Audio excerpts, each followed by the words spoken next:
So, welcome to the second class dedicated to civil liability and artificial intelligence.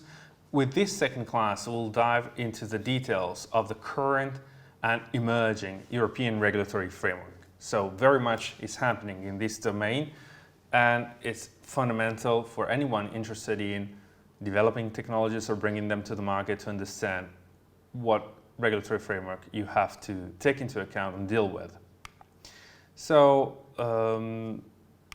the first topic we will address is the Product Liability Directive. Because AI systems and machines, advanced technologies altogether are to be deemed products, we will discuss the existing regulatory framework, the so-called Product Liability Directive, which represents the most relevant piece of legislation applicable today to all sorts of advanced technologies, including AI and advanced robotics. Then we'll point at some of the limits of this piece of legislation that also led the European Commission to consider revising this entire field, integrating this entire field, and that will lead us to discuss some of the current proposals that are expected to enter into force within a few months' time.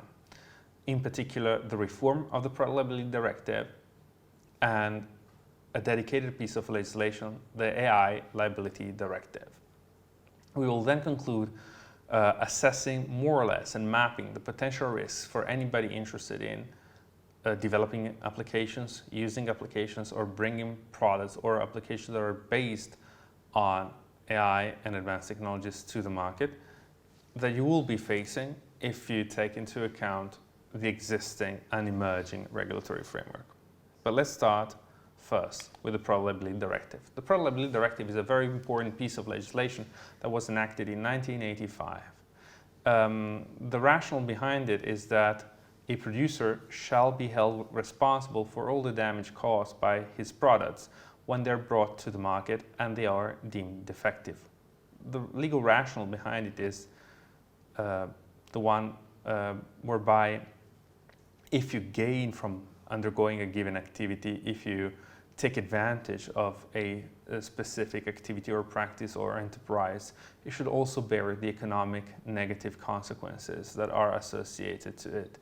So if by bringing your product to the market for profit and selling it to users, not necessarily consumers, you make profits, you should also internalize the costs in terms of damages that you cause to those that using your product get hurt.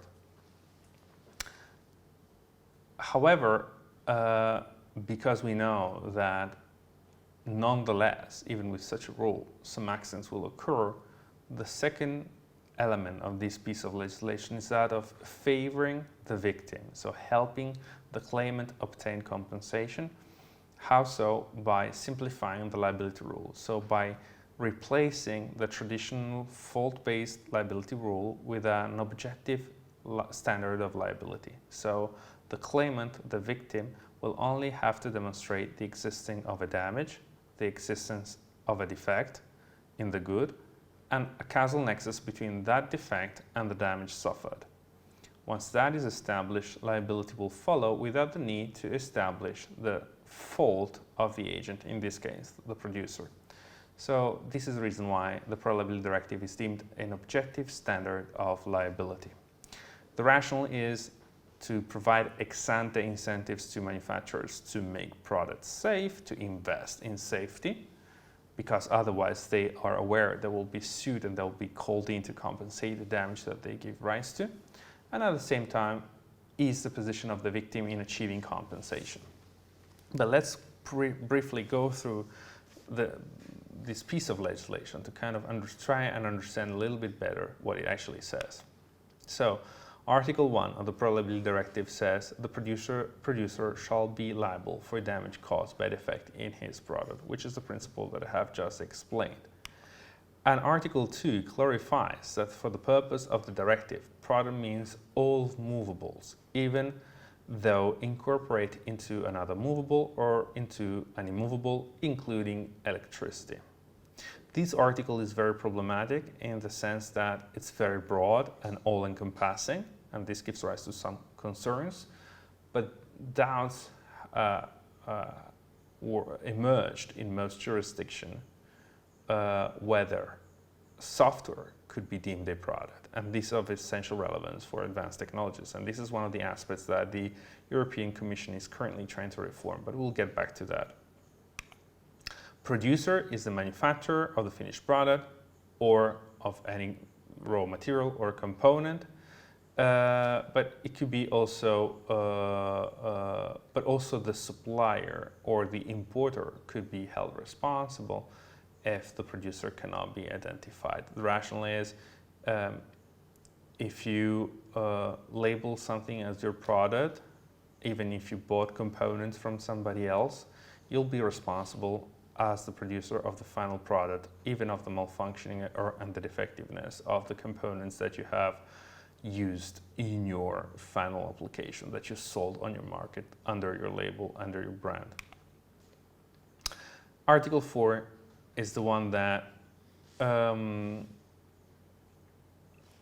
establishes the articulation of the burden of proof, meaning that what each party needs to demonstrate, and it clarifies that the injured party should only demonstrate the existence of damage, of defect, and of the causal relationship between the two. Article 6 defines defectiveness and says that a product is defective if it fails to provide the safety which a reasonable person is entitled to expect, in taking into account the presentation of a product, the use to which it could reasonably be expected that the product would be put, and the time when the product was put into circulation. This is very relevant.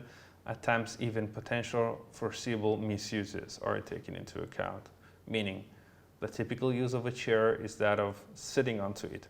However, we're all accustomed to using chairs also to stand on them and reach for an object that is otherwise out of our own reach. Standing on a chair is typically a foreseeable misuse of a chair. Now, unless the chair is a clearly fragile or a particular fragile element of decoration, and we could expect to be able to stand on top of a chair without it breaking.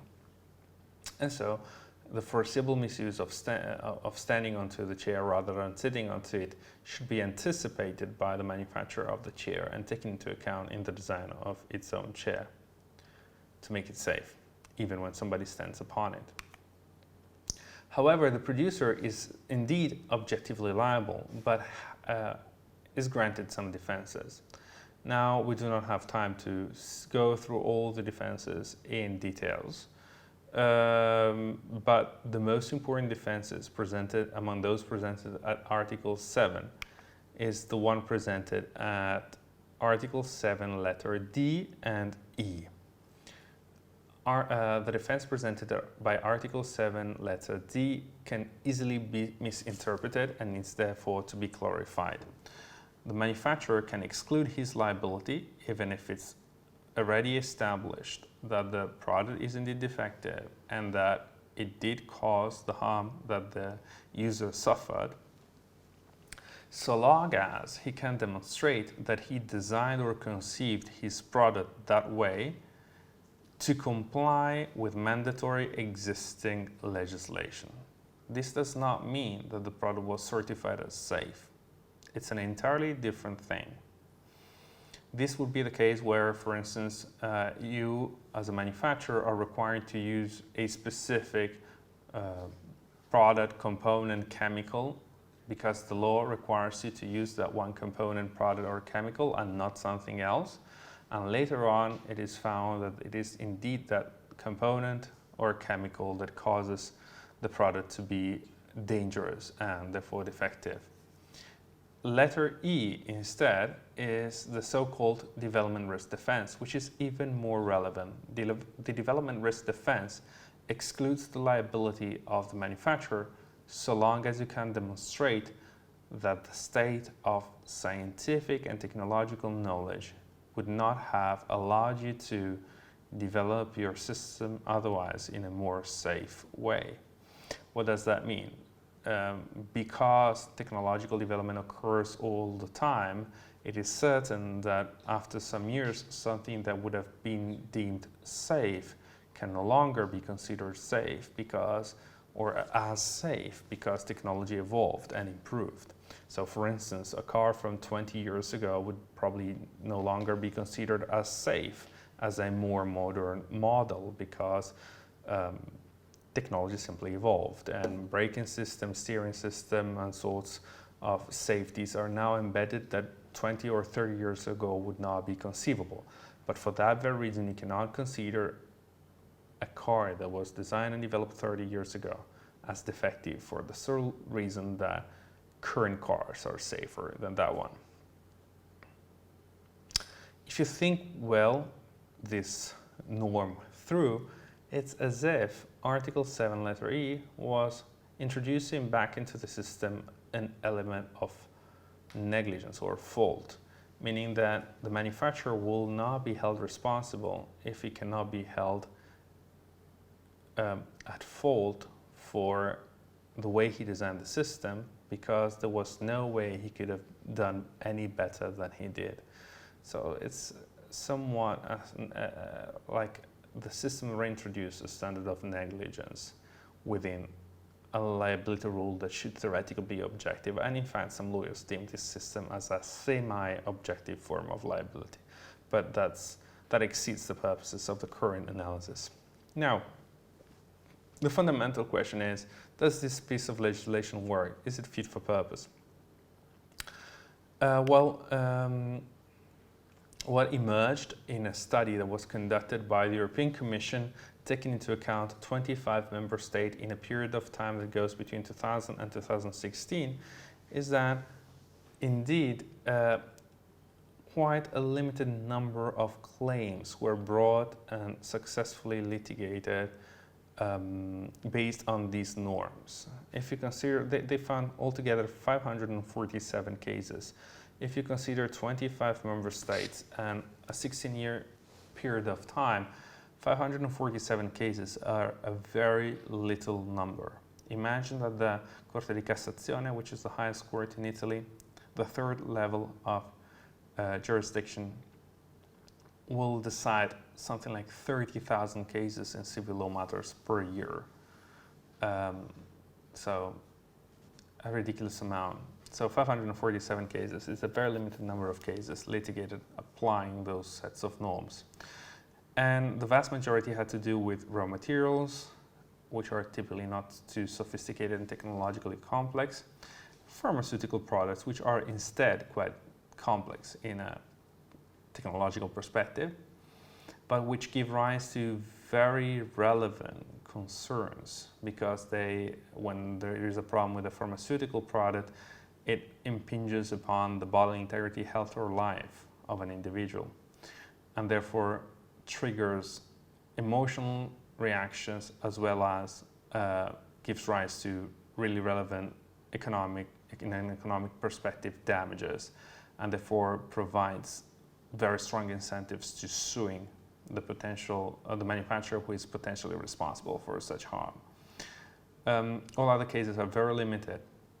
So indeed, we observe a very much clustering in domains that have nothing to do or are not directly involved with technology. And this is something that led the European Commission to thinking that this piece of legislation is not fully fit for purpose and something needs to be done. Moreover, still pursuant to this study that was commissioned by the European Commission in 2018, a vast majority of the claims brought under pro-liability were actually decided applying different pieces of legislation, which are the general rules of contract law and the general rules of tort law in over 89% of cases, which leads us to thinking that after all, this piece of legislation wasn't so effective and wasn't working so well as theoretically it should have, based on the very reading of its norms. But moreover, there were very relevant concerns, very major concerns in the field of advanced technologies due to the doubts, the specific doubts that the pro-liability directive triggered. The first one being the question that I have already anticipated: is software indeed a product? Courts had decided over the years in different ways, and some had found that if the software was installed into a physical support, like a DVD or something, then it would be considered a product. Whereas if it was, let's say, on the cloud, it would not be deemed a product. But this distinction makes no sense, because nowadays all software is just in the cloud and eventually it's downloaded. But this descriptive criteria based on the existence of a solid piece of material on which the software ought to be installed does not really make sense in the perspective of the directive and on what is that and on the interest that it intends to protect. So the Commission felt that something needed to be done in order to clarify that all software is and could be deemed a product for the purposes of the application of the Product Liability Directive. The second issue that emerged in numerous debates is whether the development risk defense that I clarified to you just a moment ago, Article 7, letter E, does make sense, whether it should apply in particular to learning machines that are capable of modifying their functioning over time. So can we apply the development risk defense to learning machines? And moreover, when we discuss advanced technologies, it is most commonly the case that multiple parties could be potentially responsible.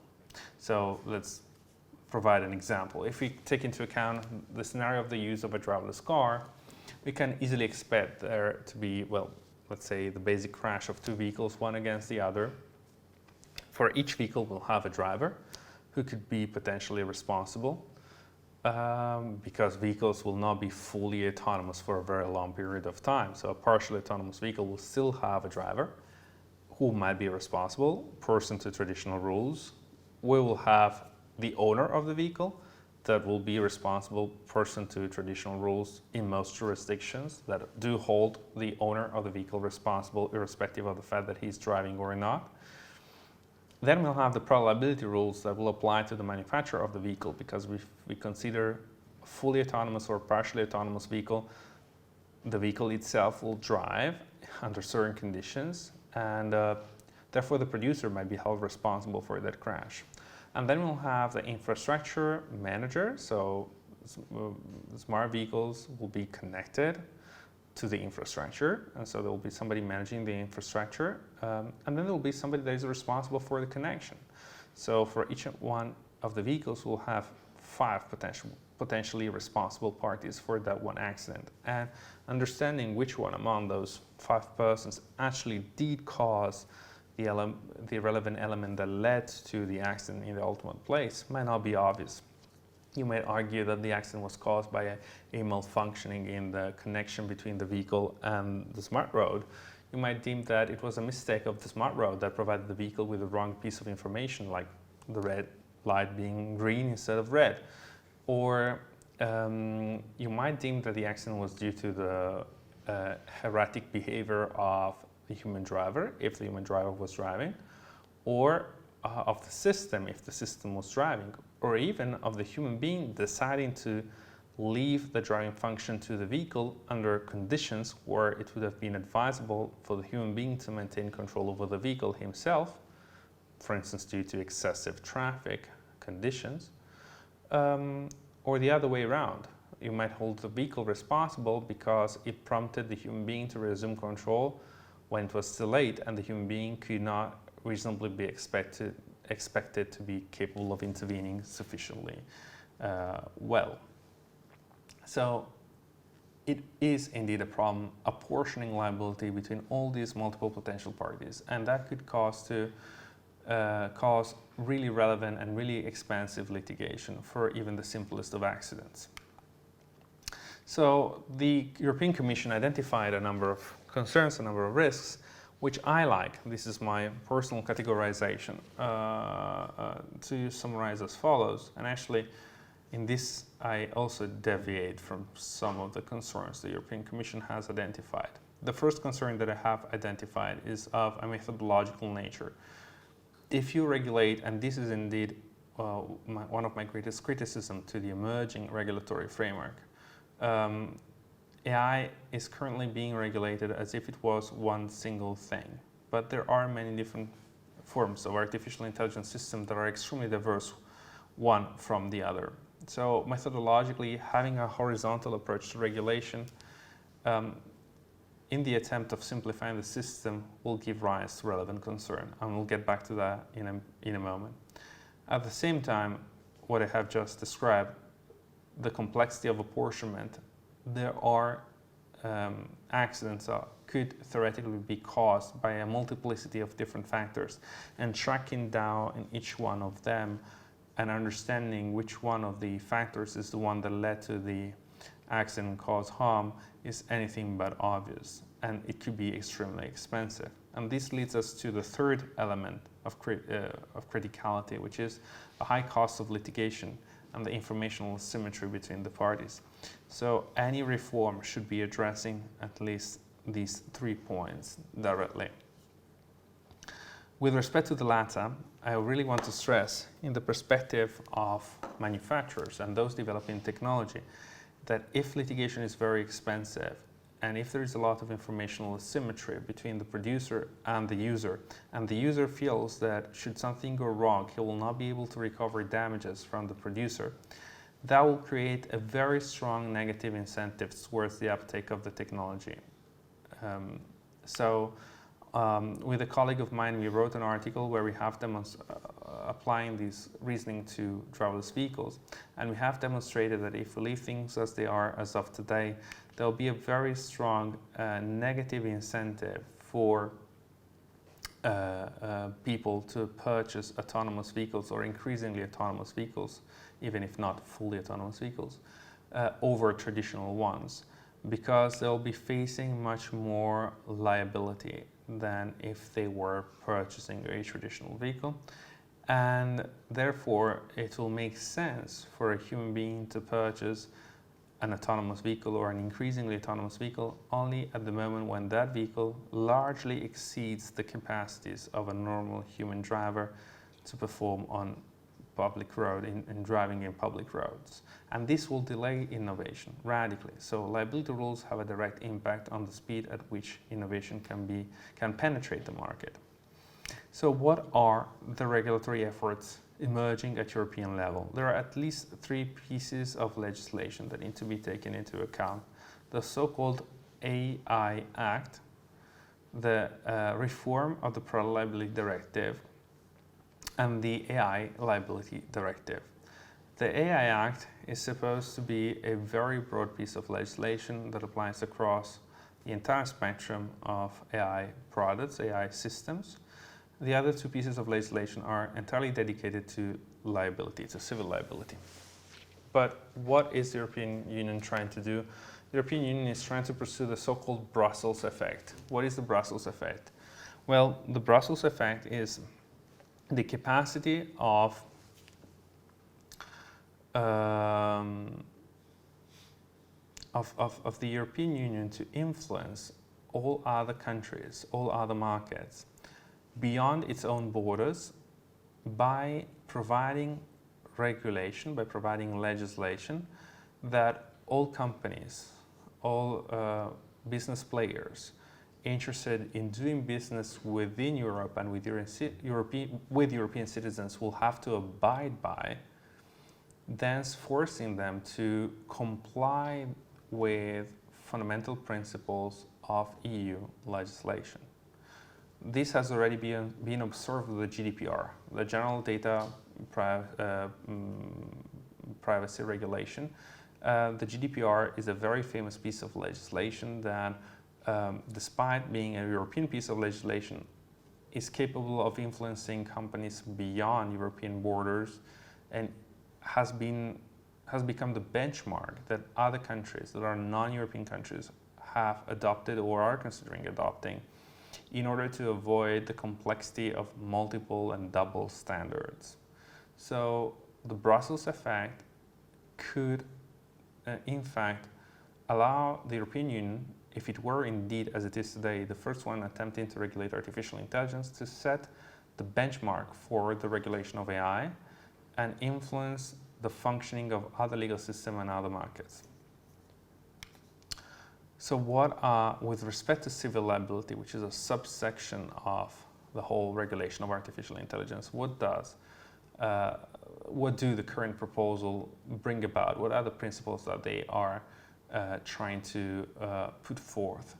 The idea is that of attempting to reduce litigation, attempting to reduce litigation costs, ensuring prompt compensation to potential victims, and force the internalization of risks in a risk management perspective. Those should be and are, to some extent, the purposes of the current reform being conceived for AI-based system and advanced technologies more broadly, in particular with respect to artificial intelligence. So, as anticipated, the AI Act is a very large piece of legislation. It's a regulation. I did not stress this point. The Product Liability Directive is a directive. Directives are pieces of legislation adopted at European level that require each and every member state to enact them by adopting dedicated legislation within their legal ordering. Directives, for these reasons, allow for a great degree of variation across member states. There is less uniformity when member states need to enact a directive because each one of them will abide by the same principles but could choose slightly different legislative solutions, whereas a regulation is immediately applicable as it is written in all member states. The AI Act is indeed a regulation, unlike the Product Liability Directive. It was presented on April 21st, 2021. It's not yet enacted. There was a vote by the European Parliament in June, last June. And it's very likely that it will be approved before the end of 2023. And it's very likely that before entering into force, it will allow for 2 years' time, during which companies primarily will be allowed to conceive ways to comply with these emerging pieces of legislation. The AI Act is very complex, and analyzing it would require much time. But as per what matters to us, namely liability, we shall focus on the definition of artificial intelligence system. Indeed, AI systems are defined by the Article 3 of the AI Act as software that is developed with one or more of the techniques and approaches listed in Annex 1 and can, for a given set of human-defined objectives, generate outputs such as content, predictions, recommendations, or decisions influencing the environments they interact with. So we acknowledge the fact that AI systems are not strongly autonomous because they pursue objectives developed by human beings, identified by human beings. They can be weakly autonomous in as much as they provide outputs in the form of context, predictions, and recommendations. But they are weakly autonomous, not strongly autonomous. And at the same time, they have to be developed according to one of the techniques listed in Annex 1 that you can see on the bottom right corner of your slide. And I don't know if you're experts in programming techniques, but basically those listed are all sorts of programming techniques. So what is the consequence? The consequence is that anything can be deemed and will be deemed for the purposes of the AI Act an AI system, and ever more so. Because AI is a moving target, because AI is pervasive, and we'll have AI in each and every domain of our life. So my toothbrush is indeed an AI system because it has sensors that allow it to sense the way I brush the teeth in the different parts of my mouth and provides me advice on how to improve my brushing technique. My camera has an AI system that is used for autofocus. My cell phone has an AI system, and they all qualify as consumer products. The technology behind these things is all quite different, despite being generally labeled as AI. But it's even more different from the technology behind a language model used by personal assistant, Alexa and the like. Those language models are capable of understanding human natural language, in particular through clouds, mechanisms, and services. Indeed, they function only if they are connected to the internet. And despite being used in a similar domain in the field of consumer products, technologically speaking, they're very different from toothbrushes and cameras. language models are also behind much more sophisticated systems such as IBM Watson or ChatGPT. Those are language models that can understand human natural language and elaborate very complex data, articles and information that is written in books and online sources, and provide complex answers. So a technology which is very similar to that that is adopted by personal assistants, and yet with very different uses and also very different implications. Alexa does not give rise to the same concerns that ChatGPT does. And AI is also used in fintech and, for instance, high-frequency trading. And there are many uses of AI in fintech that could be deemed problematic, that are based on technologies that are entirely different from Watson, Alexa, toothbrushes, and cameras. And however, are also used in domains that are typically kept entirely separate. Capital markets are typically separately regulated from anything else because of the specific concerns and needs they give rise to. So we could make a longer list. We could take into account all sorts of robotics application. We could take into account robotic prosthesis, a robotic arm or leg, an exoskeleton. We could take into account a driverless car. We could take into account surgical robots. All these applications would fall under the definition of AI system, and yet they are so different one from the other and give rise to very different concerns. And as of today, would fall under different branches of existing regulation in at the national and European level. And I'm not so certain, I'm not so persuaded that treating them the same and regulating them all together would make much sense at all. Imagine that even when we discuss liability, we have separate liability rules for medical practitioners and intermediaries in the capital markets, and car drivers and car owners, and consumers and consumer products. So why should we regulate all these things unitarily? I believe this approach, this horizontal approach the European Union is maintaining, is not so good of an idea. The horizontal approach has been characterized in the Probability Directive as well, and is probably one of the reasons why this piece of legislation didn't function so well up until today.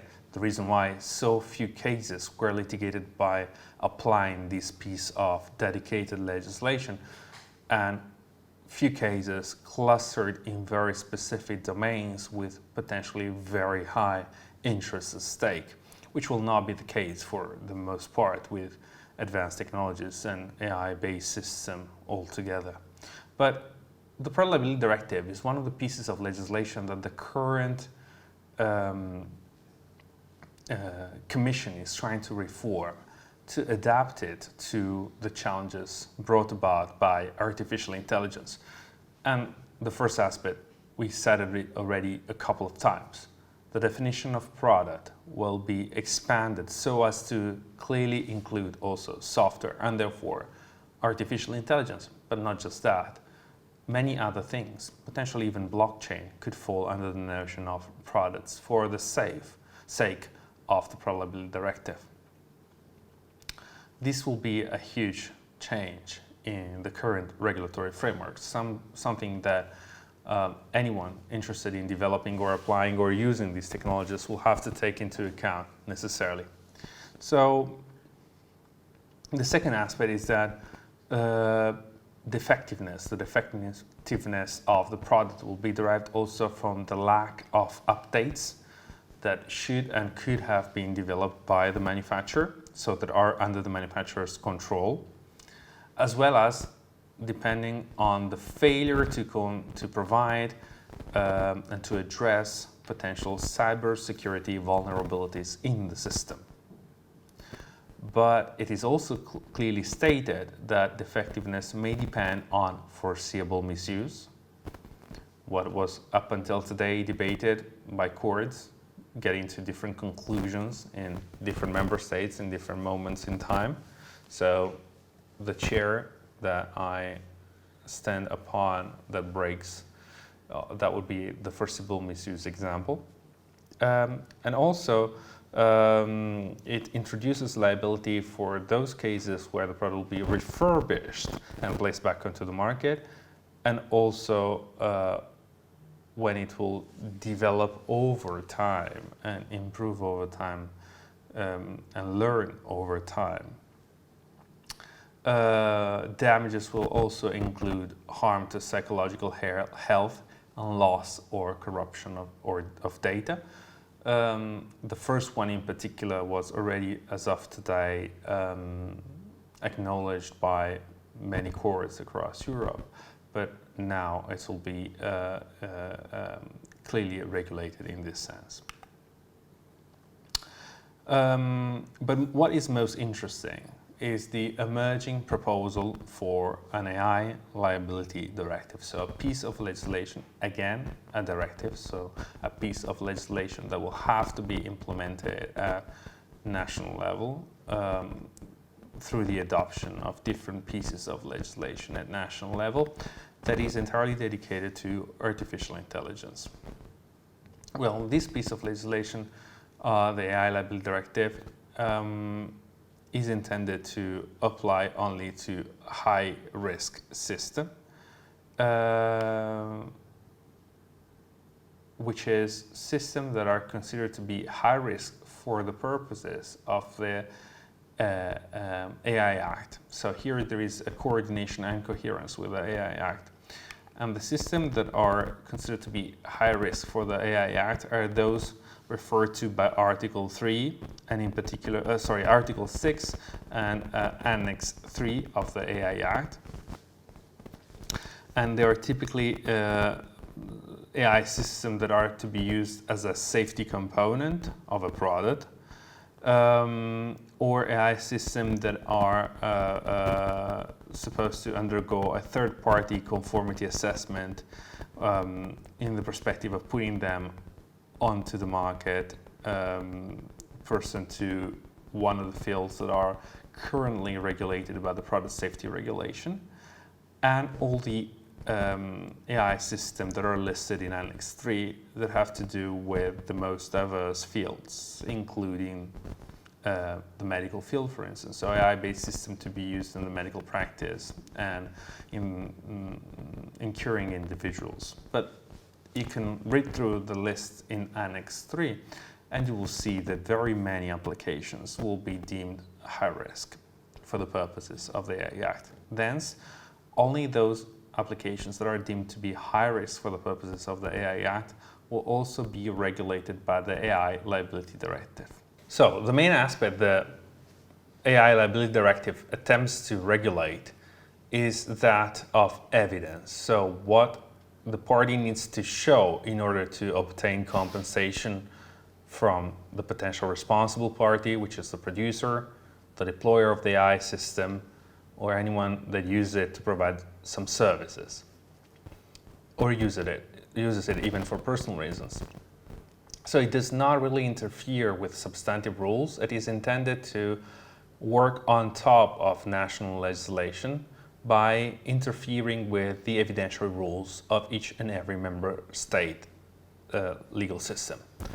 Indeed, Article 3 establishes the possibility for a claimant, for a harmed party, to sue the potential responsible party in order to obtain the necessary evidence to establish their liability.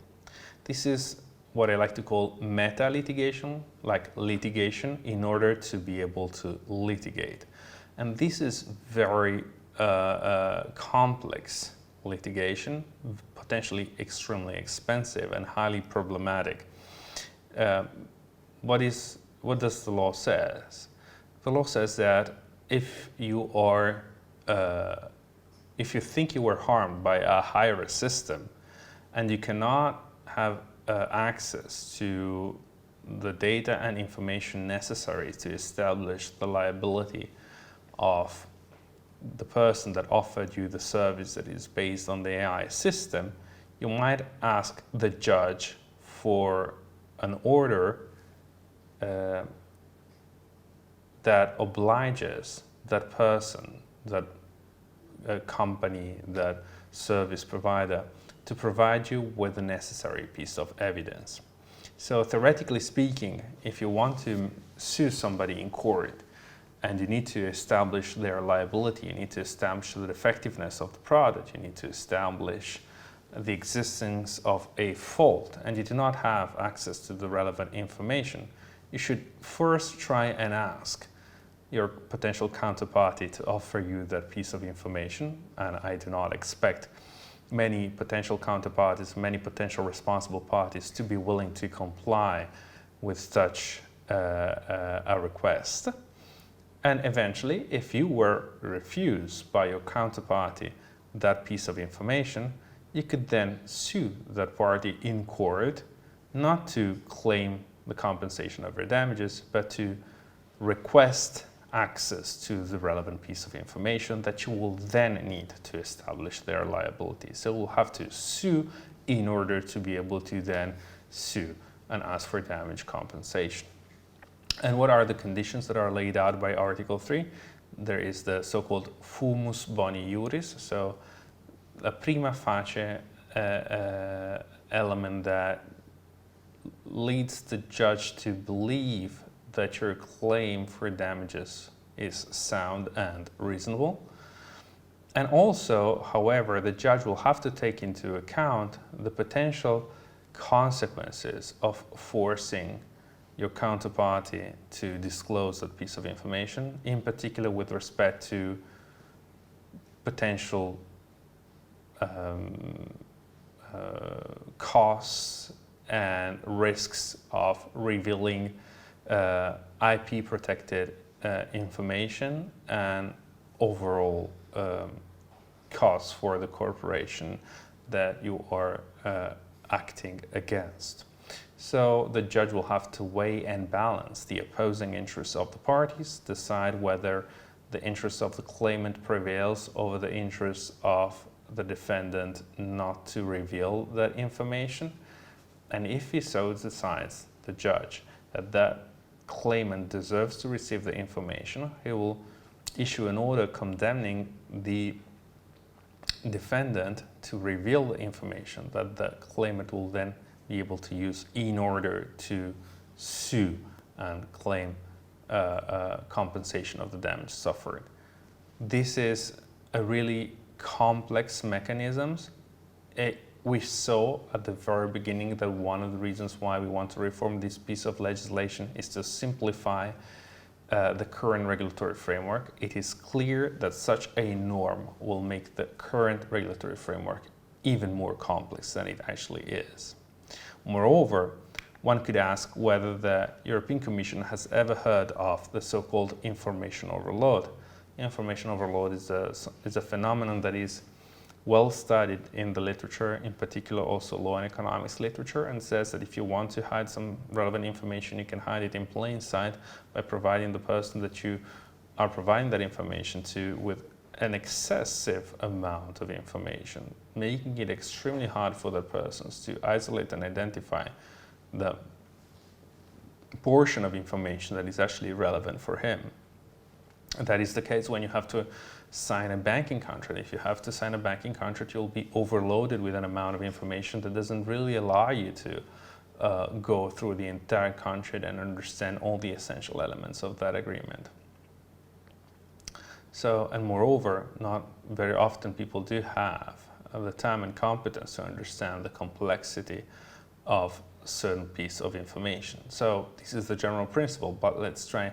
Even if I knew, even if I were given the details of the functioning of the autonomous driving system of the most sophisticated car existing on the market, how would I be able to make sense of that piece of information and identify what actually worked in the wrong way and led to causing the accident? That would be very, very, very, very hard to process and very hard to identify and very costly, most likely, me as a claimant would have to resort to the help of a sophisticated expert that would be extremely costly and would therefore discourage my suing in the very first place.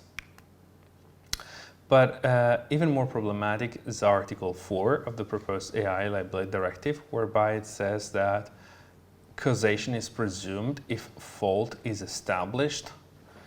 This seems to be a subtlety in a legal perspective, but it actually is not, because typically speaking, you can only establish somebody's fault once you have before established that the given consequence is, the given effect, the damage suffered in this very case, is the consequence of the agent's action. An agent can only be at fault once you have already established that what he did actually caused the damage. Otherwise, he might not be deemed at fault.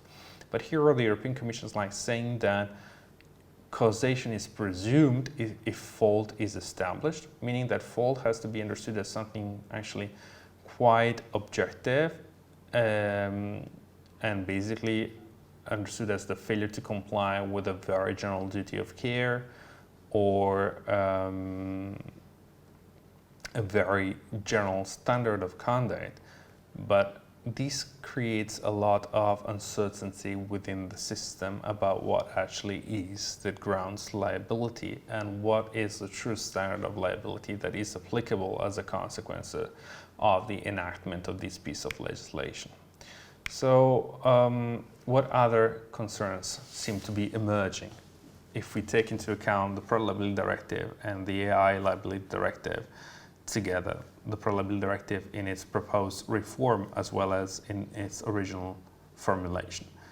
Well, because all of these pieces of legislation are directives and not regulations, unlike the AI Act, we are to expect fragmentation due to minimal harmonization, meaning that France will develop solutions that will be partly different from Germany and partly different from Italy, and that will profoundly harm the uniformity of the European market in this sense. It also says that the solutions developed do not provide strong incentives to sue and force the internalization of costs, because, for instance, once the information is provided to the claimant pursuant to Article 3 of the AI Liability Directive, that information still needs to be interpreted, and that is very costly and very complex. And we observe that one of the main reasons why we want to reform the current regulatory framework in civil liability is because, as of today, there are excessive costs associated to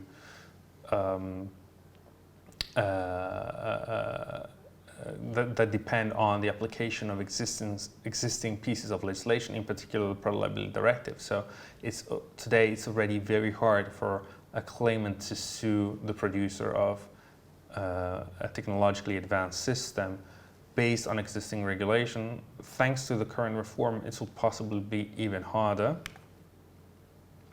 And most likely litigation will be channeled against the weaker defendant and not the truly responsible party. But this will create very negative incentives towards the uptake of technology. If that is the case, we will be witnessing a very confused liability framework. And a liability framework which is not clear will cause a lot of problems. First of all, legal uncertainty will make it hard to calculate and insure risks associated with developing and deploying AI-based technologies. So, potentially speaking, the circumstance that all these liability-related directives will have to be enacted will leave room for some degree of uncertainty and also from some fragmentation at European level that will increase potential costs for companies, leading them to having problems managing the use of these technologies or offering services based on such kind of technologies. This will be based on the fact that there will be divergent decisions and approaches that emerge at European level, because this relevant piece of legislation, as I said, is based on directives and not regulations that are uniformly applied and across all member states. And to some extent, even if it will be quite hard to successfully sue the producer or the user of an AI-based system based on the proposed pieces of legislation, because it will be costly, and in many cases consumers and users of the technology will funnel their litigation towards weaker defendants and the producer or the deployer of the AI-based system. This could in turn reduce the reliance by the normal user, consumer, or even professional user, such as a medical practitioner, on an AI-based system, because they might fear the legal consequences associated with their use. So if a medical practitioner using an AI system will be potentially called in to compensate damage arising from a malfunctioning of the AI system that he is using in his profession, he might decide not to resort to the more advanced technological system and still keep using a more traditional approach. And this could actually discourage the uptake of technology. So a clear set of liability rules, even if in some cases would make it easier for the claimant to obtain compensation from the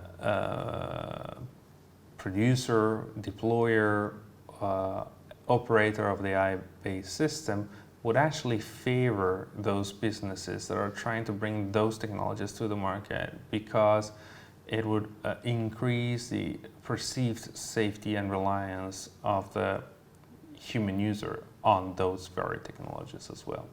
So indeed, the current regulatory framework is very much evolving. I hope I managed to clarify the fundamental aspects of those rules and systems that are already in place and that are being considered as a reform of the entire framework. And much will be happening in the nearby future. And I believe that all of this is of great interest for somebody that is trying to innovate and bring technology to the market. I encourage you to follow us in our further activities and reach out to us if you have any questions. So thank you for your attention.